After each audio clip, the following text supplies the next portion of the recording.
Sziasztok, ez itt az SZJApodcast Több, mint hoki, és a mai meghívottam Kevin Konstantin, aki jelenleg a Csíkszeredai Sportklub vezetőedzője, de hát láthattuk őt már nagyon sok helyen a világon. Kevin, welcome, and thank you for the acceptance that you accepted the invitation. Good to be here. What do you think, how important is the off-ice practice in hockey? Yeah. What do you mean by off-ice? In your hockey philosophy, on which place is the off-ice practice? Well, for me, there's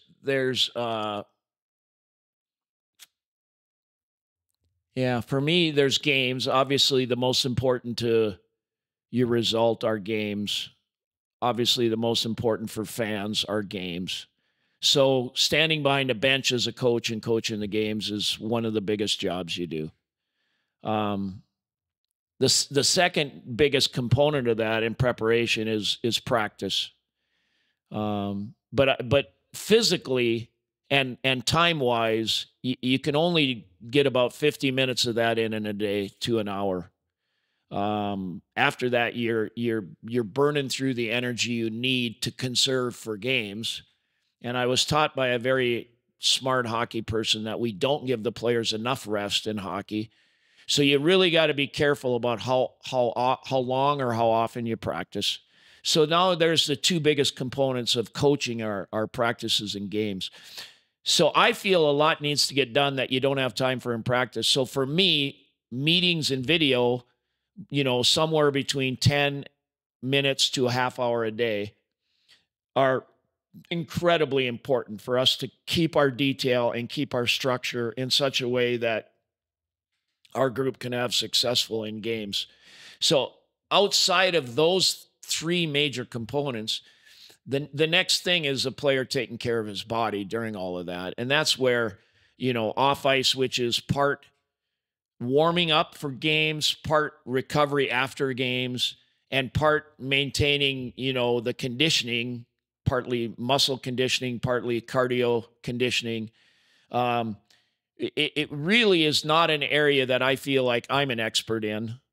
And it's an area that sometimes teams invest in strength and conditioning coaches. Some teams don't. We don't. We're somewhat leave the players to their own devices. And so this becomes something that, it's really, really important for players to self-coach and monitor their own performance in terms of everything being done off the ice. So it's not an area that we really spend much time coaching. What lessons from your coaching career apply to life outside of the rink and you are telling to the players maybe? Probably almost everything.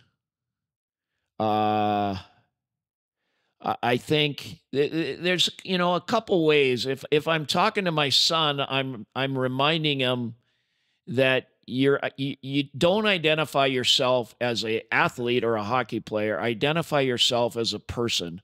And the quality of you as a person, the way you care about people, the way you interact with people, the way you treat your friends, the way you treat your family, are 10 times more important than who you are as a hockey player. So don't identify as a hockey player, identify as a good person. That's way, way more important.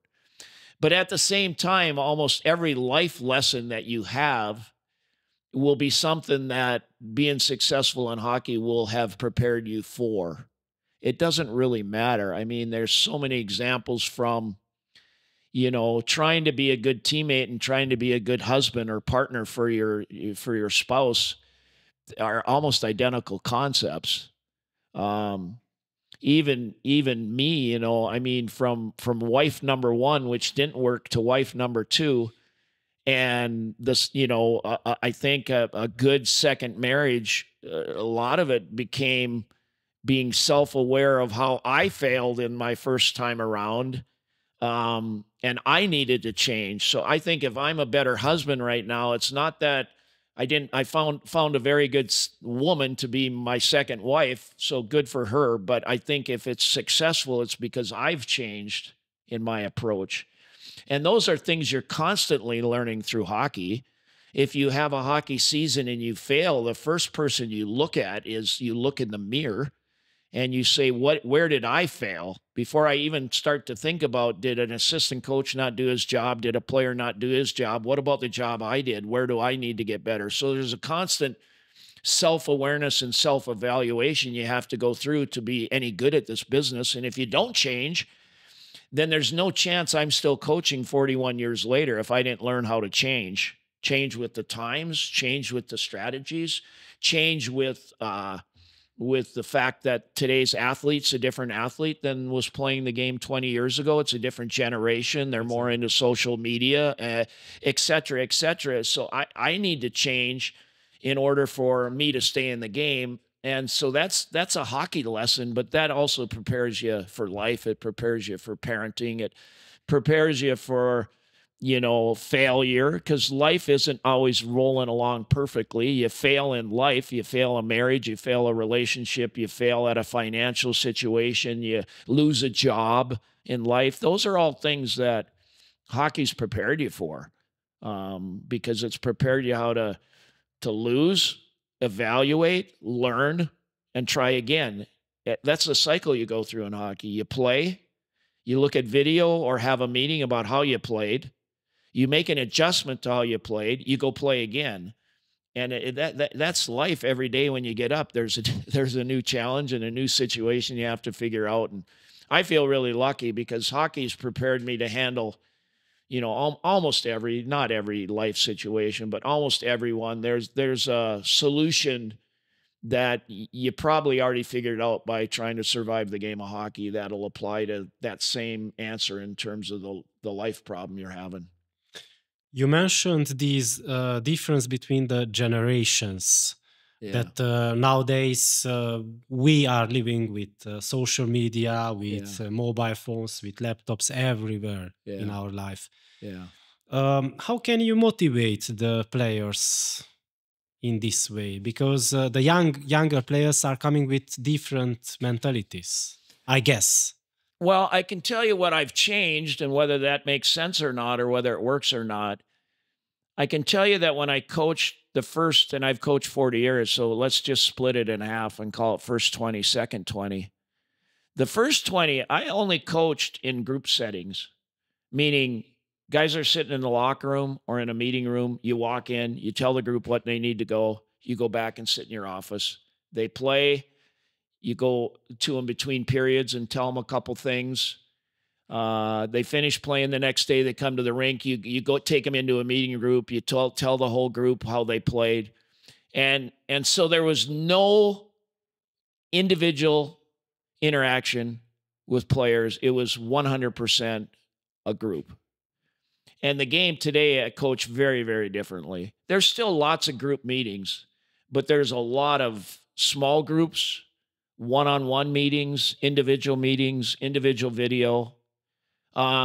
Because a player nowadays,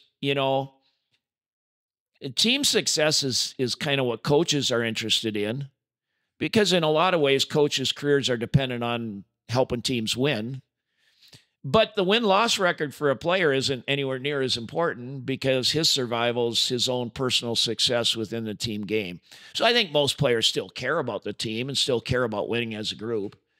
But they have a very, very individual, look at the game too. How did I play? Did I get points? Did I have a lot of ice time? Was the game good for me? I mean, you can win a game, and you can go in the locker room after the game, and of 20 players, 6 are happy and 8 aren't happy because they didn't play as much as they wanted, or they didn't have the success in the game they wanted, and you won a game 4-3 with an overtime goal, and 8 guys are in the locker room angry.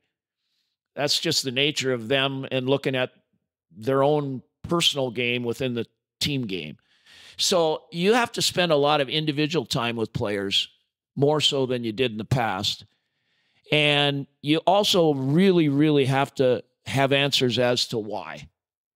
I think the generation that I grew up in, and even how the players I coached 20 years ago, it was kind of like when you're teacher or your dad told you to do something, you did it, and you didn't question why. I don't think today's athlete is like that.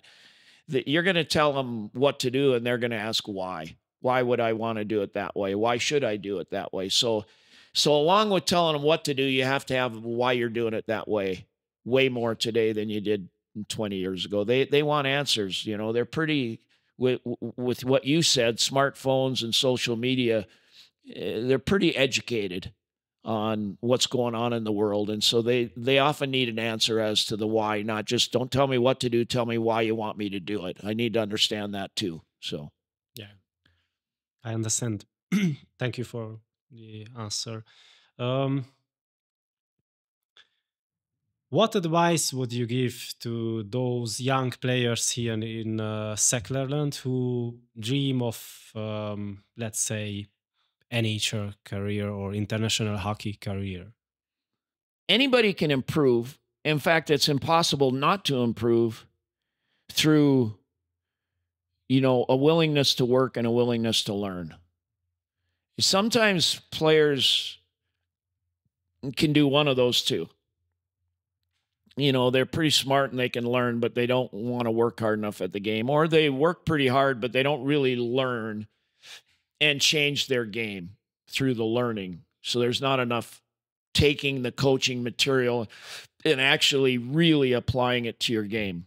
So that's one thing, is you have to have those two ingredients. If you do, it's amazing how far you can go just by being willing to work and willing to learn. The other thing is, you know, one of the most brilliant things a sports psychologist said to me, he was a sports psychologist for a team I was coaching, but I had a lot of private moments with that coach. And he said to me that stress was a past or future thinking disability. He said, so anyone that's suffering stress is either worrying about what they did or worrying about what's going to happen in the future, and that there's no stress in the present. Exactly. And I thought about it and I thought, man, that's amazingly true. So we have what we call a 5-95 theory. The first 5 is the past. For a hockey player, that's your last game or your last practice. And we need to analyze that so that we don't repeat the same mistakes. So we spend 5% of our energy reviewing. And then it's 5, 90, and 5. So the last 5 is the future. So you got to have a plan in life. Where do I want to get to? How am I going to get there? But you don't want to be obsessed with that. For a player, that's, you know, am I playing in the next game? How much ice time am I going to get in the next game? Am I going to be on the power play in the next game? Am I going to have a contract next year? Those are all future issues. They're important, and it's okay to try to plan for those, but they can only eat up 5% of your brain. The 90 is for the moment. So the 90 is what's going on today? What do I need to learn in this meeting, this 10-minute meeting? The coach is up there talking. What do I need to draw from that? What's the next drill I'm going to do? What do I need to do to be good in that drill? What are the details the coach just presented in that drill? And so for the next 10 minutes, how good can I be in that drill? And so we really, really try not to get ahead of ourselves. And that would be my advice for anybody who came to me and said, you know, I want to have a future in hockey. I want to play at the highest level. I want to leave Romania and go play for whatever that might mean, all the way up into an NHL dream. I would say, how good are you going to be today? How hard are you going to practice today? Because a great future is just simply a great today's put back to back to back to back to back. So I would tell every young athlete, we need to shorten your interest time into just the next meeting and the next practice. And if you just keep doing that, that's going to give you the best chance to have a future 2-3 years down the road. Now that you've been here at the Hockey Academy, you've seen the infrastructure and what we have here. Is there any chance that one day a younger player here will get into the NHL? 100%. It's hard because, you know, if you look at you know, as I was turned today and talking about Gaggio and Chicxerda and Brasov and this community of small villages here, the consensus was that makes up 90 to 95% of hockey in Romania. Yeah. And that might be a total of 15 rinks, somewhere in that neighborhood. I bet I'm close. In the country of Romania, there might be 15 hockey rinks. So I'm probably pretty close, right? I don't know if there is 15. Yeah, right. There might not be 15. Yeah, and so, you know, I spent years coaching in Pittsburgh, and my wife is from Pittsburgh, and we still own a home in Pittsburgh. So, you know, of all the traveling I've done, Pittsburgh is one spot I've been in quite a bit of my life. There's 22 rinks in the city of Pittsburgh. So the youth hockey population's over 6,000. So in the city of Pittsburgh, just one city in the U.S., one average size city in the U.S., there's 6,000 youth hockey players and there's 22 rinks. So is Romania ever going to produce an NHL player? There's not enough numbers to make it like very, very, very possible. There's not enough numbers. But there's, in that town of Pittsburgh, there's a number of people that have come up and grown up in that 22 rinks, 6,000 youth hockey players that have made the NHL. So there's no reason to believe that that can't happen here also. It's not going to happen in a flurry of all kinds of NHL players, but could there be one good enough amongst that? Absolutely. So I think it will happen someday. And when you build the infrastructure like this and you start 20 years ago, and all of a sudden there's a greater number of kids playing, and you've increased the odds, and you're starting to get the good athletes interested in the game, then the odds now are a lot stronger than they've ever been. So let's hope it happens. It would be really fun. I mean, this is a wonderful little community. I love small towns, so I love the feel of the small village up here, and the facilities are better than most in the U.S. I can tell you that. There's very few rinks that have, along with it, you know, restaurant and housing facilities and shooting galleries and weight rooms.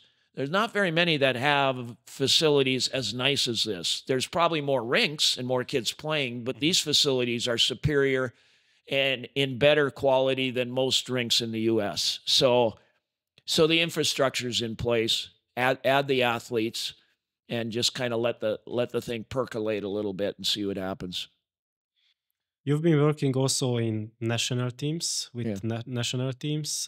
Is there a difference working with a national team than with a club? Well, the biggest difference is just the time frame. You know, earlier in our conversation, I said it takes 5 to 8 weeks for a team to learn a style of play. And then it takes another month to figure out which players to use in which situations. So that's a 3-month process. But most national teams are together for a week in November. They're together for a week in February. And then you might get a 2 or 3 week training period before the national tournaments in April or May.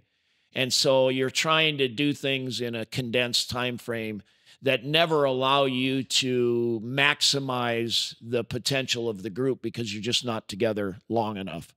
So the difference is trying to, speed up that gelling process, the chemistry building process, and that's the challenge. If I say Hungarian national team, what comes into your mind? Schofrin shot in overtime in Finland that if we were 6 inches higher, the team would have, for the first time in history, went to the top tournament and stayed in the top group. That was a fun group of guys. That was a great experience. I mean, it's still, of course, playing in the Erste League where most of the players come from. You still bump into those players, right? When you're in a city, a hotel venue, when they're, staying there. And there's always I haven't met one of those guys that there wasn't a smile and most of the time a big hug, So those are relationships now that are lifetime relationships, even though we only spent a year together. I never see a face of a guy that was part of that team that there isn't a hug and a smile. So there's a lifetime relationship been established in working together over the course of 5 months. That's the beauty of hockey.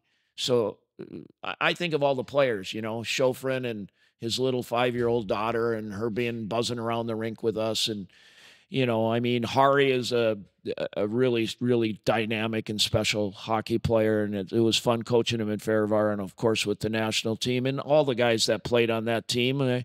They gave me everything I would have asked for as a coach. And we were close. We were really close to surviving that A pool. I've been there in Tampere in Finland, so I've seen the games there, and it was really great to see that team. I think we just needed some luck, maybe. Yeah, I know. Some of the game is certainly luck. You try to, say, hey, let's not rely on luck. Let's do things the right way. But hockey more so because hockey's a weird shape than a ball that seems to bounce pretty honestly. You can get a break in hockey. The puck can act in weird ways and bounce off heads and sticks and bodies and knees. And you're right. One little break along the way in that tournament, and it would have been an unbelievable success. After that tournament, I would say that you will stay at the national team for the next season, obviously, because you were so close to stay in the same group. What happened? Oh, it happens to every coach everywhere in hockey all around the world. I mean, coaching is fun, extraordinary. As I said, I'm one of the luckiest men alive because I've been able to travel the world and coach. And the sacrifice along the way is that you neglect your family doing it. So left behind all of that is the most important person in your life, your wife, your life partner. She gets left behind. And so what happened with the national team was a job opportunity that came along that allowed me to go back to, make an income and coach hockey and do what I love, but do it with my family and 4 dogs in tow and my wife with me. And so it was just something when I asked my wife, like, what should I do? Should I go back and coach Farivar and the national team in Hungary, or should we be together? And, she looked at me like, well, you're 65 years old right now. Are we ever going to be together? And so for her, it was a really easy answer. It was like, you can do what you love and we can be a family. So how do I say no to that? So I made a family decision to go back home and, be with my family. Things changed. Now you are here again. Yeah. Your family is there. Yeah. So I guess it's not convenient in this way for you. Yeah, no. I mean, in the ideal world, I would be with my family. I guess in a marriage, if you ask most people in a marriage, they'd say, on again, off again is a healthy thing for a marriage, right? I mean, I'm away and my wife and I miss each other desperately, so it's fun to get back together. And then we're together, and maybe any couple irritates each other and you get to leave and go back to Europe for 6 months. I mean, maybe we try to consider it almost a healthy thing for our marriage, that we get a break and then we're back together and we miss each other and we get a break from each other. But I mean, if either my wife or I had the perfect world, we'd climb into the same bed every night. That's why you have a soulmate in life, is to be able to do that. So, and at the same time, we feel lucky too, because I've been able to have a decent living and see the world and raise our family. And, my son plays hockey. And so hockey's given us everything we have. So we're trying to be respectful to both the game of hockey, what it's provided for us, and our relationship at the same time. In this way, last year was very hard for you because of Hungary, basically. The Hungarian Federation doesn't allow you to stay near the bench with your team. How was that situation for you? I guess it was hard. Yeah, but I mean, it was. Whatever. I mean, we could dig a whole conversation up about all of that. It wasn't what I thought was right or fair. But what part of life is? I mean, life isn't like a bowl of cherries and everything's dealt to you, and every time you dealt a hand of cards, it's the perfect hand. That's just not realistic. So, it was, I just tried to take it as a different way to look at hockey for a year, and take one step back from the bench and explore and see if you could help a group of athletes have success without being able to be on the rink. And so I think I learned a little bit too, because I sat with less emotion watching the game on TV in a locker room or just standing outside watching it. And so you step back from the emotions, and sometimes that allows you to kind of see things kind of a little clearer too. So it wasn't the way I would have liked to have done that. But I did just try to make the best of it, try to have it be a learning experience. And I think I did learn a couple things about the game that are helpful this year. So in the end, it might have been something that was a positive. So basically, you were not angry on the Hungarian Federation because of this, or were you angry at that moment? It's a hard question. I think anger and grudges. Okay. Like, someone does you something wrong. Should you hate that person the rest of your life, or should you forgive them and move on? Right? I think anger has value for about 30 seconds. We actually have kind of a 30-second rule for our team. Get angry at yourself for making a mistake. Get angry at the ref for a good or bad call. Get angry at a teammate for not making the play you should have made to you. Get angry at your coach for yelling at you about the mistake you made. That's hockey. That's emotion. That's natural. That's human.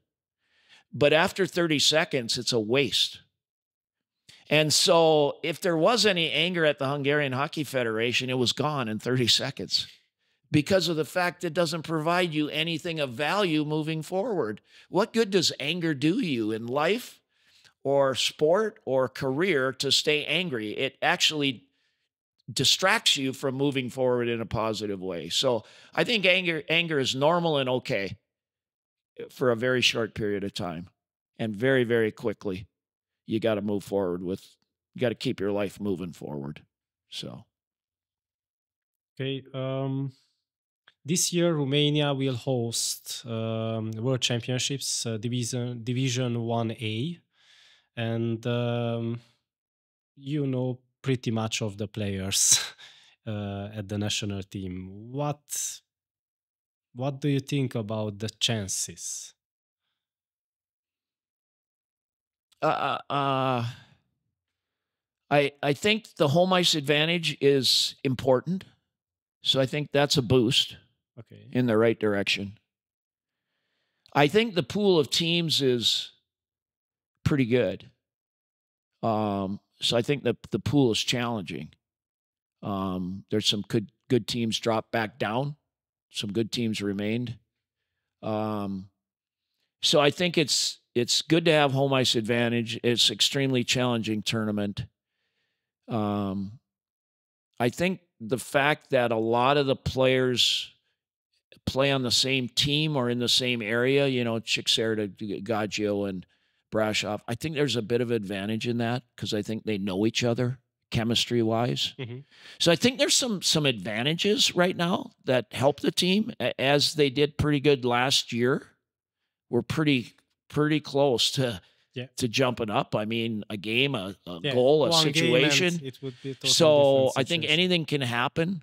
And then those tournaments take on a strange thing because it's not like a team that's been together all season. So they become unpredictable. Momentum can move in a lot of different directions. So, it being local and coaching a lot of the players on that team, I just hope for nothing but success for them. I would love to see them have a smile on their face. And, they all work really hard at the game of hockey. They don't have a choice with me as their coach because I'm pretty demanding.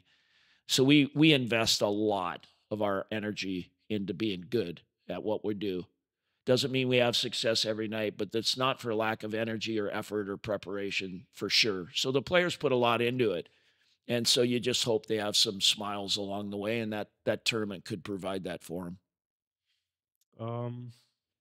Is there any favorite hockey moment in your career that you remind or you remember, and that you would tell us maybe? There is. either as a coach or either as a player?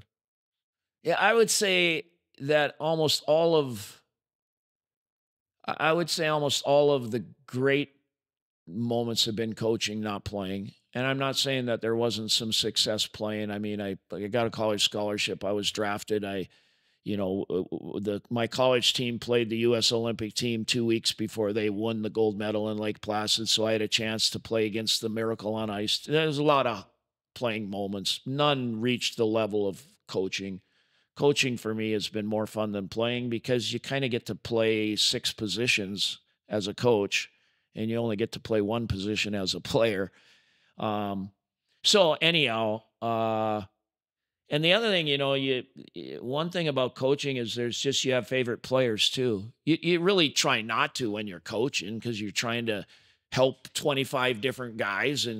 But if you have 25 personalities, you as a human being are just going to really enjoy 1 or 2 personalities on your team. So I would say on every team I've coached, there's some favorite players. So there's just some characters that, you love the stories of that player while you were coaching them. And I've, from Yager, who I could tell you a lot of stories about trying to coach him. It was the most challenging guy I ever coached, yet maybe the most talented guy I ever coached. Tell me one story about Yager that it came into your mind first. Yeah, I mean, probably my most common story, was I was asked before I coached him, I was asked if I'm going to make him wear a helmet for practice. And I thought it was a crazy question because every team I've coached, we try to practice harder than we play. So the game becomes easy because the harder you practice, the easier the game. And yet they were telling me when I got the Pittsburgh job that a lot of the players didn't wear full equipment for their practices and was I going to make them? And of course, the answer was, yeah, of course, we're going to practice hard. But when you get asked the question 6 or 7 times before the actual first practice, you wonder, what's this all about? So I know I went to my first meeting with the team the first day of practice, and I said to the team, here's your team rules, of which in the NHL, your rules have to be agreed upon by the players through the players union. You can't just make up team rules. You make up rules. The players union looks at the rules and says, okay, those rules are okay. So when I gave out the rules the first day, they hadn't yet been approved by the union, but they were our team rules. And they ended up being for the year. One of them was full equipment for practice. So now I'm going out for my first practice with the Pittsburgh Penguins, who had won Stanley Cups, and they have Ron Francis and Jaromir Jagr and Tom Barrasso and very, famous players. And it's my second time coaching. I had already coached the San Jose Sharks. I'm as nervous as anybody would be. I'm as nervous as you would be coaching the Pittsburgh Penguins my first day. So I'm out there, and of course on my mind as I walk out for practice is Jaromir going to wear a helmet? Because everybody's asked me. So he was the last guy to come out for practice a minute before the practice start with no helmet. So now he's skating around the rink. I'm skating around the rink. All the players are skating around the rink as you do before a practice officially starts. And I've got a devil on my right shoulder and an angel on my left shoulder, and they're having an argument of whether I should go tell him to put his helmet on. One part of my brain is saying, relax, don't go hard on him, talk to him after the practice, explain why he needs to. And the other part of me is saying, you got to establish your rules right from day one. You got to set a pattern that you're in control. You're the coach. He's the player. Do as you're told. You need to establish that right away. Perfect opportunity to do that. But it took me a long time to figure that out. I'd say 3 or 4 laps around the rink, 3 or 4 minutes. The decision finally was, yes, I'm going to tell him to put his helmet on. The next thing I do is I had to catch up to him. I'm an ex-goalie who can't really skate, and he's the world's best player. And it took me a lot of laps with the entire team of players laughing, as they told me later, watching me try to chase this guy around the rink, to tell him to put his helmet on, which, I asked him, and he said, his first thing to me was no. And I said, but those are our team rules. And he said, yeah, but they're not our team rules till the union says they're our team rules. So I'm not putting it on. So I begged again, like, listen, the rules are going to pass. You're going to have to wear it. Why don't we just start that way? And he was nice enough to go in the locker after an argument of a minute or so. He was nice enough to go in the locker room and put it on. But that was for 2.5 years. Almost every situation was similar, trying to get him to do what we wanted to do as a team. So, you know, he was a challenging guy to coach. So there's lots of stories like that. I mean, you know, my first team in the NHL was the San Jose Sharks. We beat Detroit in the playoffs. If you Google biggest upsets in NHL history, in the top 10 will be that series. So it was a big deal historically. So beating Detroit in Detroit, coached by Scotty Bowman, the greatest NHL coach ever as the opposing coach, winning a Game 7 in Detroit, my first year in the NHL. It's hard not to say that's the biggest coaching moment, you know, enjoying that. Yeah, so there's those kind of moments along the way that were really special. If you weren't a hockey coach, what career path would you choose? You know, it's a good question. It's one my wife asks me all the time. What would you have done without hockey? You know, what would you have been? I don't have an answer for that. You think about it a lot of times because you're thinking you're going to get fired or you did get fired and maybe I won't ever coach again and what would I do? And I just been lucky. I mean, this is 41 consecutive years. Most coaches, somewhere they're going to get fired and maybe don't get a job for another year and a half and they're going to spend a year not coaching. And then they're really going to have to think about what they would do. I'm so lucky. I don't know what the answer to that is. I don't know what it would have been. I've thought about it a few times. I've never had to do it. I'm 66 years old. You know, my wife is telling me, shut it down, fish every day and spend your evenings with me and a glass of wine. And so, you know, if I don't coach this team again next year and no other job comes along or something like that, I'm probably done coaching. So I don't know that we'll ever know the answer to your question. You are planning that end of career, or you are thinking, processing that soon will come that time? Yeah, you know, I can tell you, I'll give you an example. I mean, last summer, every day I live on a lake. It's a huge lake, 50 miles long. I have a little boat that sits on rails that with a winch you drop down out of a kind of a boat garage into the water. And at least 5 days a week I go fish. It's just me and the lake and the boat and the motor and the fish. And all summer long, I'm like, I have no need to coach another game. This is fine. I'm good. You know, my dogs jump in my lap every time I come back in the house, and my wife's an unbelievable cook, and my meal every night's great, and I like my 2 glasses of wine. I was good with that right up until about August 15th. And I was like, man, I miss it. Like, I could do this again. I'm ready. So I don't know. Every summer I'm like, this is good enough. I'm done. But by August, I'm ready to go again. And I don't know if that'll ever change. Part of me wants to try that and just see if I'm good without no hockey. But I'm really lucky. I tell the players, I'm lucky to be, you know, this is a great group of guys I've had. Whether you think they're great players or not, there's a lot of very talented players. They're national team players. They're pretty good. They have done most everything I've asked. I mean, we might be inconsistent or the season might have been up and down a little bit, but they are coachable and they love the game and they work hard at the game. And so that environment of being their coach, which, you know, at times I'm yelling and no one likes to be yelled at or no one likes to be told you didn't have a good game, but it's my job to kind of be honest and give them that feedback. So I have to give them that feedback. And so I'm not saying every day is just, you know, like being at a wedding or something, happy. It's not. It's a challenge and work and corrections, and you did great and you didn't do great.